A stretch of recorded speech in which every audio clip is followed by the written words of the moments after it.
ჩვენ ნახეთ რომ ქართული ხალხი შეეცადა ჩვენი პატრიარქისთვის დაებრუნებინა ის სიყვარული, რომელიც მან თავისი ნახევარსაუკუნოვანი პატრიარქობის პერიოდში გვაჩუქა, გვაჩვენა, მაგალითად დაგვისახა და ამის მოწმენი გავხდით ყველანი, როდესაც 1,5 მილიონზე მეტი ჩვენი თანამოქალაქე ფიზიკურად იყო სამების ტაძარში იმისთვის, რომ თავისი წუხარება გამოეხატა.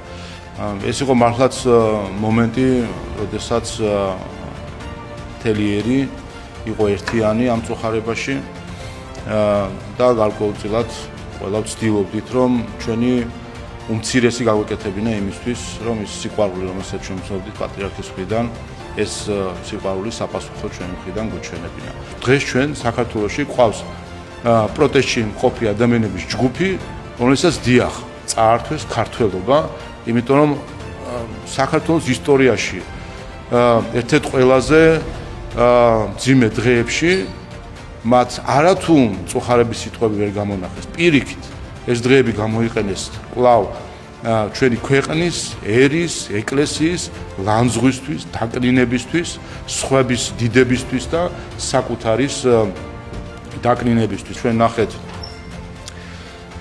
სულიერად ამაღლებული ქართველი ერი და ნახეთ სულიერად დაცემული პროტესტში მყოფი ჯგუფი. ეს იყო რეალური სურათი და კონტრასტი იმ ასობით 1000 ქართველს შორის, რომელიც საათობით იდგა რიგში იმისთვის, რომ თავისი წუხარება გამოეხატა და პატივი მიეგო ჩვენი პატრიარქისთვის და იმ რამდენიმე ათეულ თუ ასეულ პროტესტში მყოფ ადამიანს შორის, რომელმაც პროევროპელობა აქცია ანტიქართველობად. ნახეთ ჩვენ სოციალებში ვრცელდებოდა სხვადასხვა კადრები, მათი გამონათქვამები, ციტატები და კიდევ ერთხელ გახსენდება ადამიანს, რა სიბინძურეს კადრულობდნენ ეს ადამიანები, რომლებიც ყველა არიან.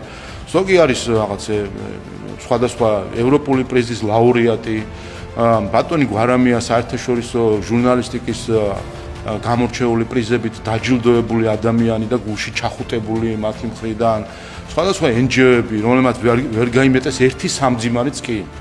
აი იმ ქართულმა NGO-ებმა, რომელსაც მუშაობენ ადამიანები, რომელსაც ქართული პასპორტები უდებენ ჯიბეში, ერთი სამძიმარი ვერ გაიმეტეს ამ მძიმე დღეებში, როდესაც სხვა ქვეყნებში რაიმე რომ მოხდება, წამს არ გამოტოვებენ, რომ საკუთარი სოლიდარობა არ განაცხადა. მეტი ჩვენ ვიხილეთ მაგალითად ჰელსინკის კომისიის სხდომა იყო იმ დღეებში, როდესაც საქართველო გლოვობდა და რომელშიც ადამიანები, რომელსაც რო კითხო ქართველი ერის გულშემატკივრები არიან, ერთი სიტყვაც ვერ მოვისმინეთ ბატონი ვილსონისგან და სხვა ჰელსინკის კომისიის სხვა წევრებისგან, რომელსაც რომ კითხო დღე და ღამე საქართველოზე უთენდებათ და უღამდებათ საქართველოზე ფიქრით.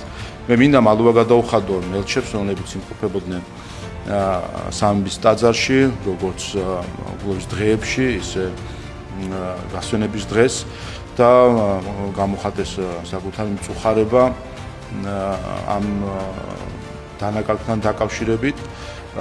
თუმცა მეორე მხრივ ვერ ვნახეთ ვერც ერთი ის ევროპელი ლიდერი, რომელიც საქართველოში ამბავი არ მოხდება, უცებ არ გამოვარდნენ და კომენტარები არ აკეთონ და ასეთი მწუხარების ჟამს სიტყვები ვერ მოძებნეს, დრო ვერ მოძებნეს, ან უფრო სწორედ ემოცია ვერ მოძებნეს, იმიტომ რომ ეს ემოცია მათ არის ჩვენი ემოცია, რაც გვაქვს ჩვენი ეკლესიის მიმართ, პატრიარქის მიმართ და იმ ღირებულებების მიმართ, იმ ნამდვილი ღირებულებების მიმართ, რომელზეც საქართველო დგას და არა იმ ფსევდო ღირებულებების მიმართ, რომელზეც დგანან ეს პოლიტიკური ლიდერები.